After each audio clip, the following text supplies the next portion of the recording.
You are not trapped in things, but in your imaginations of them. Epictetus. Imagine you are holding a stone in your hand. The longer you hold it, the heavier it becomes. Your arm begins to hurt. Your grip becomes weaker, and yet you keep holding on. Why? Why don't we just let go? The truth is that many of us fear the pain of holding on, but we fear the uncertainty of letting go even more. And yet, this is where liberation lies. To let go is not an act of weakness, but one of immense courage. In letting go, you find strength, lightness, and clarity. The weight you have carried for years disappears, and you finally become free. Are you ready to take this step? Chapter 1. The illusion of control. You believe you have control over your life, but imagine a captain trying to steer the wind instead of adjusting his sails. He wastes his energy on the impossible. We often do the same when we attempt to control things that are outside our power. The Stoic philosopher Epictetus reminds us, it is not the things themselves that disturb us, but the opinions we have about them. Control is an illusion, a construct of our mind that provides the comfort of security. We make plans, set expectations, and create detailed visions of the future, but life rarely follows the script we write. Consider the unexpected disruptions of life, the rain that ruins your carefully planned outdoor event, a friend who forgets to call you back, a job interview that doesn't go as expected. These moments frustrate us because we believe we should have power over them. But do we? The Stoic philosophy teaches us to make a crucial distinction. What can you control and what is beyond your power? What you can control, your thoughts, your actions, your attitude. What you cannot control, the behavior of others, external circumstances, the course of fate. This understanding is the first step toward true freedom. An example, imagine you are stuck in traffic. You can get angry, honk your horn, and curse the cars ahead, but will that move them? Number instead, you could use the opportunity to practice patience, listen to an audiobook, or focus on your breath. By shifting focus to what is in your control, you gain peace. Ask yourself, what am I holding on to that I should let go of?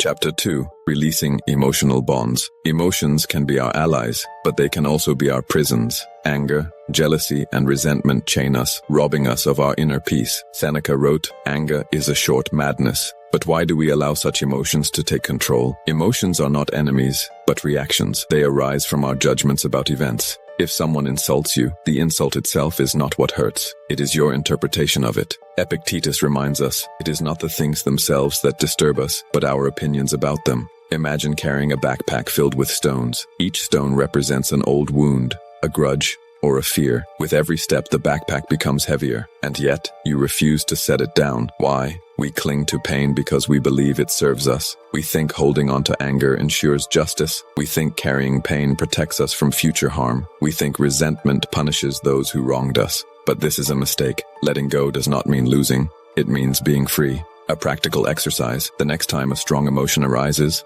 pause. Observe it without judgment. Ask yourself, why do I feel this way? Is this truly as bad as it seems? Often you will realize that the storm inside you was triggered by something insignificant. Another technique is to shift perspective. If someone wrongs you, ask yourself, is this person suffering? Are they acting from their own pain? Marcus Aurelius said, think that every person acts according to their understanding. With this mindset, forgiveness becomes possible.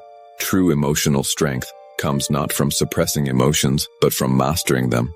What emotions are you holding on to that you can release today? Chapter 3. Leaving the past behind. The past has a strange power over us. It can paralyze, overshadow our thoughts, and weigh down our steps. But why do we allow something that no longer exists to control us? Marcus Aurelius wrote, "The life of a person is what his thoughts make of it." Yet, how often do our thoughts dwell on what has already happened? Think of past wounds, mistakes, or missed opportunities. You may replay them in your mind, as if you could rewrite them, but that is an illusion. The past is like a river. You cannot step into the same water twice. You cannot grasp a shadow. A key to releasing the past is forgiveness, both of yourself and of others. Mistakes are not failures, but teachers. Instead of asking, why did this happen? Ask, what can I learn? An effective way to free yourself is to focus on the present. Take a deep breath. Feel this moment. The present is the only place you can act. Letting go of the past is not about forgetting, but about shifting your attitude. Redirect the energy you used for regrets toward the present moment.